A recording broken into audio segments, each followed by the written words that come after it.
Community Cats podcast. Ready? Let's go. Welcome to the Community Cats podcast. I am your host, Stacy LeBaron. I've been involved helping homeless cats for over 20 years with the Merrimack River Feline Rescue Society. The goal of this podcast is to expose you to amazing people who are improving the lives of cats. I hope these interviews will help you learn how you can turn your passion for cats into action. Today, we're speaking with Renee Harris. With 40 plus years of professional animal sheltering experience, Renee offers animal welfare consultation services, specializing in shelter operations, dog and cat behavior training, including assessment, enrichment, and intervention, orphan kitten care, and staff and volunteering training. Renee is always striving forward with an innovative approach in active leadership, progressive shelter, and animal welfare organizations. In 2009, Renee developed and implemented the San Diego Humane Society's Paws to Success program, which included an orphan kitten nursery program, the first of its kind. This nursery provided 24-hour care for orphaned kittens between the ages of 1 day old to 8 weeks, and subsequently provided San Diego the opportunity of saving over 3,000 orphaned kittens each year. In 2010, Renee developed and implemented a rehabilitation program for cats older than 4 months to address intake protocols as it impacts behavior and subsequent success in a shelter setting. Through environmental housing changes and some minor behavior modification, she led the program to success, which resulted in a 90% live release rate.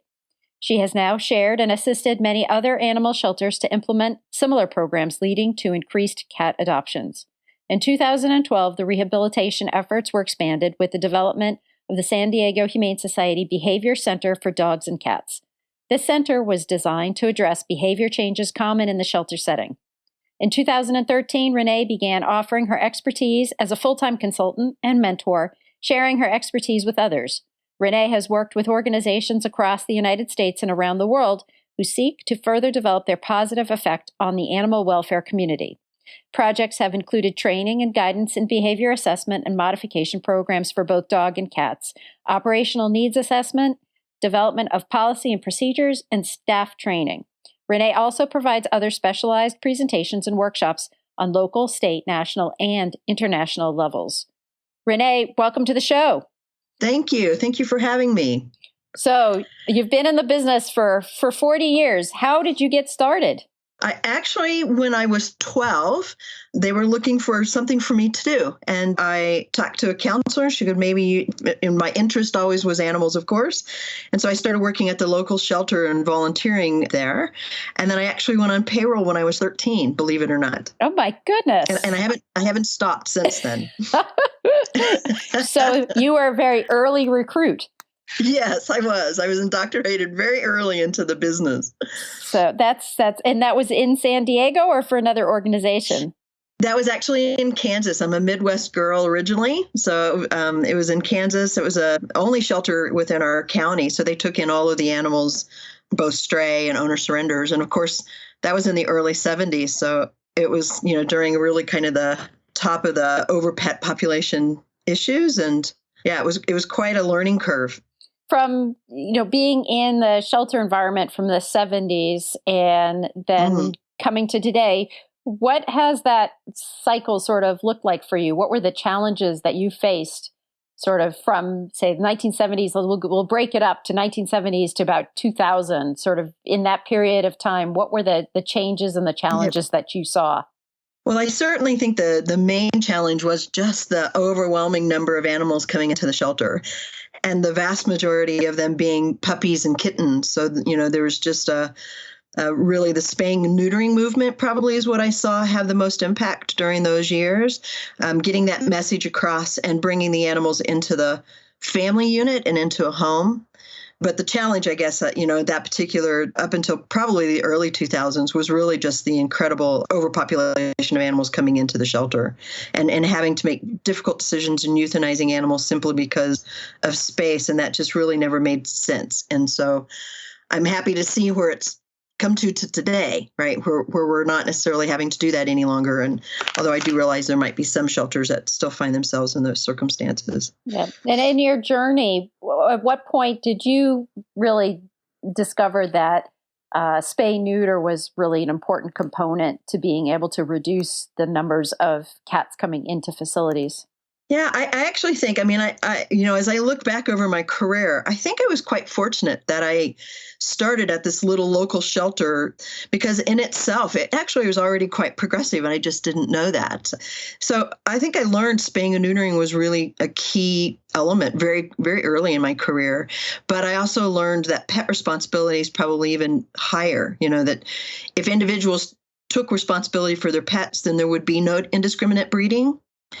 And therefore, there would not be an overpopulation of pets. And so I think I was really fortunate, but I think I actually learned that very early. When you were in Kansas, there was access to some affordable spay-neuter options for people who owned pets? Yeah, even in the 70s. So at that particular shelter, there wasn't a low-cost spay and neuter clinic, but we had a program that was a spay and neuter subsidy certificate program. And so the shelters, solicited funds specifically for the spaying and neutering fund, this program. And then we would give those certificates out. And then all of the local veterinarians joined in and they would honor the certificates and bill us back for the fee at the agreed upon amount. And then the individuals were able to get their animals spayed, neutered. And at the time, I didn't realize it was actually quite unique, I think. Yeah, I think that the voucher programs came out, obviously before the stationary clinics, the Humane Alliance model clinics and those kinds of programs. But, in the early 90s, when I was working at the Merrimack River Feline Rescue Society, we used to have Friends of Animals certificates, which partnered with local veterinarians for affordable spay-neuter services. That was sort of the first step in that process. But unfortunately, while we were offering those certificates, we weren't really seeing a reduction of intake rates into our shelters. And that didn't really happen in Massachusetts until about 2008, when we started introducing really low cost or no cost spay-neuter for target areas within the state. So from our perspective, it was sort of in early 2000s when we were really looking at targeted areas for community cat programs to help make an impact. While you were at the San Diego Humane Society, it looks like you really implemented quite a few new programs. And I've always understood the San Diego Humane Society to be quite a progressive organization. How did they receive and react to your ideas for creating these new programs? You've got a rehabilitation program, a kitten nursery, a lot of different sort of outside of the idea box kind of ideas. And I'm just wondering, for somebody in another organization, how would you recommend people go about saying, hey, can we try something new? Well, I think the one thing I learned was kind of learning who my audience was. So in this case, it would have been my president and then, of course, board, and how does it impact budget and resources. So when making the presentation for these type of programs, making sure I incorporate looking, are there other avenues that maybe we could filter the animals to? It always came down to, can we save more lives? That's what the bottom line came down. And so obviously when you get somebody, listen, this is a program that can save more lives, you've already got them kind of there because everybody wants to do that. But then looking at how can I do this within the resources I have? And I find that that's probably one of the number one kind of blockers for new programs. And boy, you can be so inventive sometimes in getting a program going. And it doesn't really have to cost a lot of money. You start small, and then if it's successful, then you can build, your donor base on it. But like an example at San Diego on the nursery, we had a very good coalition in San Diego County. We had excellent partnerships with our animal control and other Humane Society partners. And we all agreed to share our data. And so we actually reviewed every euthanasia record for our entire coalition to find out why were animals being euthanized and how could we change that number. And when we looked at that initial data, we found that over 70% of them being euthanized that we felt were treatable and if resources were available could be saved, were actually cats. And it wasn't a surprise, but it was good to have data to say, look, listen, this really is the issue. And then of those 70% of cats that were being euthanized, over 50% of them actually were kittens under 8 weeks of age. And so when we looked at that, we're like, okay, we could build a nursery, put together that program, and immediately save hundreds of lives. In our initial pilot, we were aiming for 500 kittens. And we succeeded that our first year. We went, I think, up to almost 700 kittens in our first nursery season, kitten season. And it was just such a good feel thing. And yeah, we had bumps along the way, but we had like an 89%, 90% save release rate of that population. So it's just get in there and do it and know that you don't have to have a lot. You can start small and then you build on top of it if it's going to be, successful or not. Basically, work with your board or with your leadership and really present a case of success, right, and then start small and maybe suggest doing a pilot program first. Say, let's just Absolutely. Commit, do it 1 year. If it doesn't work, we'll stop. We just won't do it. That's right. So, present it as a pilot program. And then if it's successful, keep it going. So I think it's a great way to present yourself and to help make change within your organization. And another thing is to have measurables along the way so you can show your success as you're moving as well. It's a good point. Excellent point. The Community Cats podcast will soon be a year old with over 200 episodes profiling amazing people who are all making a difference in the lives of community cats. If you would like to support the show, but not be a sponsor, feel free to contribute to our efforts by going to www.communitycatspodcast.com and follow the donate link. Help us to continue to provide excellent programming. Are you new to the Community Cats podcast? Don't know what to listen to first? Feel free to check out the listening module tab where we have grouped shows together by topic so you can listen to a bunch of shows around the same topic. Just click on the listening module tab at www.communitycatspodcast.com and enjoy learning about community cats. One thing that you had talked about that you tend to spend quite a bit of your time on is actually working with outcomes for individual cats and how to give them better opportunities. Would you be willing to share a little bit about what kind of stuff you're doing in that arena? Yes, absolutely.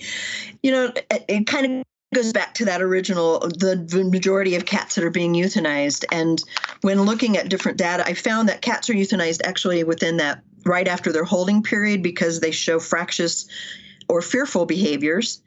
And I often found that cats were being identified as feral cats based on how their source came in. Like if they were brought in a trap, there was almost this automatic assumption that they would be a feral cat. And then, of course, when they get into a shelter environment, then they begin showing some fractious behavior, some hissing and swatting and that type of thing.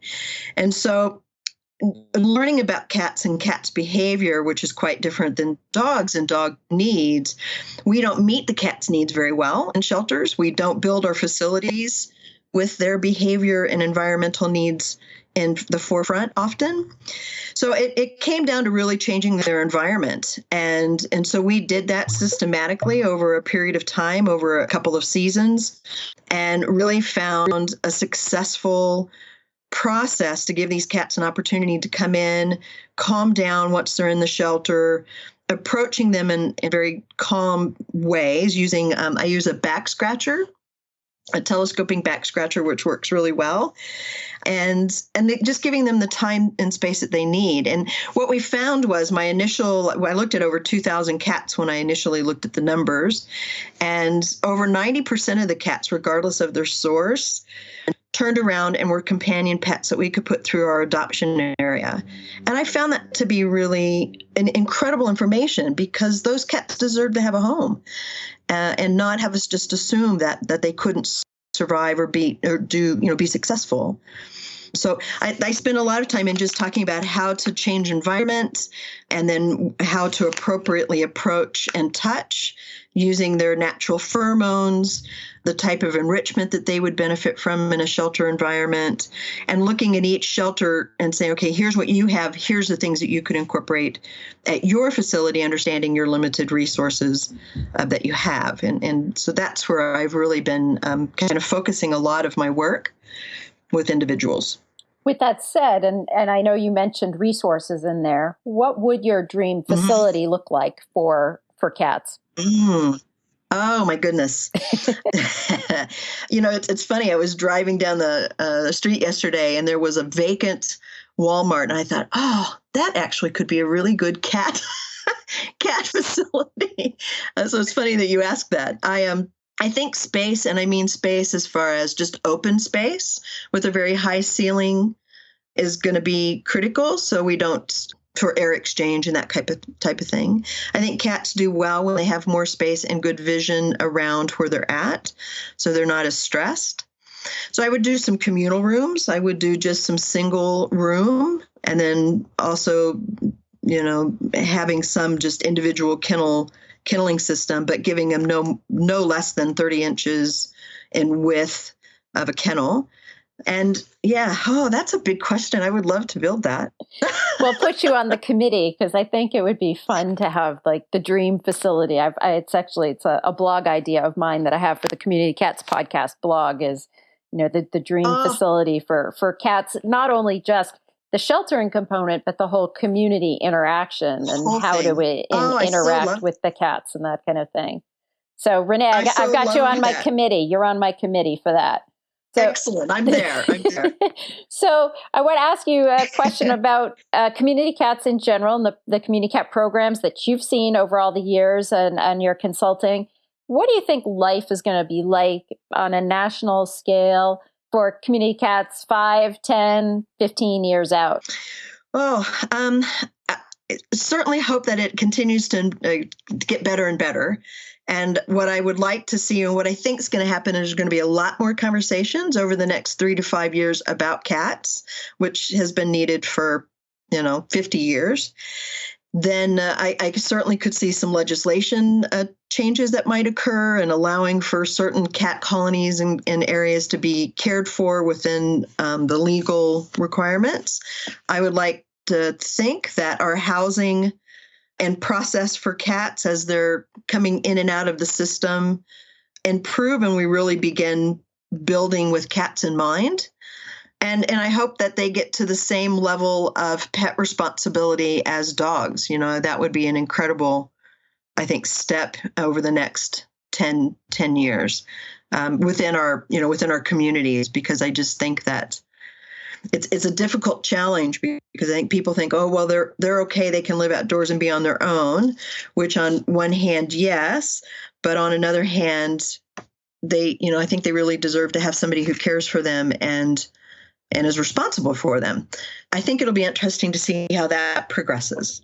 Yeah, so you mentioned the concept of pet responsibility, and then changing that. We've been so sort of focused on live release rates and statistics, shelter statistics. Right. 10 years from now, do you think we're all going to be at 90% live release rate? Is that statistic not going to be very helpful for us? I think that at some point in the moment, that statistic was probably helpful, but I think we were a bit nearsighted and only relying on that as a measurable. And I do think that process and that the measurables that we have for our success will change. And we'll also look at quality of life, which comes along with that pet responsibility and education. And it's not the only number. But do I think that can we all get to a certain live release rate out of our shelters? Absolutely, I do. Absolutely. I've seen shelters who have very extremely limited resources, and that includes staffing, where they've a ratio of 1 to 70 animals, and they do adoptions and intake. And I've seen those type of shelters just do incredible work and really emphasize and doing what they can for every animal and meeting their needs. And they have very, between an 85 and a 90% live release rate. So I think it's also maybe in how we look at what the resources are and maybe how we use our resources, and maybe change our attitude overall that, listen, we actually can do a lot, with what we have. Because sometimes we get caught if we don't feel like we have the new building, or if we don't have enough money in the bank, that we can't do things. And that's really so limiting to what we really can do, especially when it comes to cats. I really don't feel like from organizational standpoint, financially, I don't think that they actually are as high of a cost actually than dogs, because their issues are much more identifiable as far as environments and need. We just have to meet the needs. Yeah. Right. So, Renee, if folks are interested in finding out more about your consulting and the work that you do, how could they reach you? Yeah, they're welcome to email me. It's Renee Harris at top2cats, TOP2cats, consulting.com. And is there anything else you'd like to share with our listeners today? Thank you for all the work that they do, with the animals. Keep moving forward, and it's up to us to continue giving them a voice. Excellent. Renee, I want to thank you so much for agreeing to be a guest on my show. And I hope we'll have you on in the future. Maybe we'll do a show on dream facilities. Oh, I love it. That would be awesome. The cat house for the community cat lover. Take care. I love it. We'll bring new term to the cat house of the community. Does your organization not have a clear vision of what its goals and objectives are? Does it seem like everyone on your board has a different idea of what you should be doing and how to do it? Well, I can help you with a visioning workshop. I offer affordable, quick, and painless strategic planning services for a small organization. I can even offer my services virtually. Are you interested? Just reach out to me at Stacy, Stacy, at communitycatspodcast.com.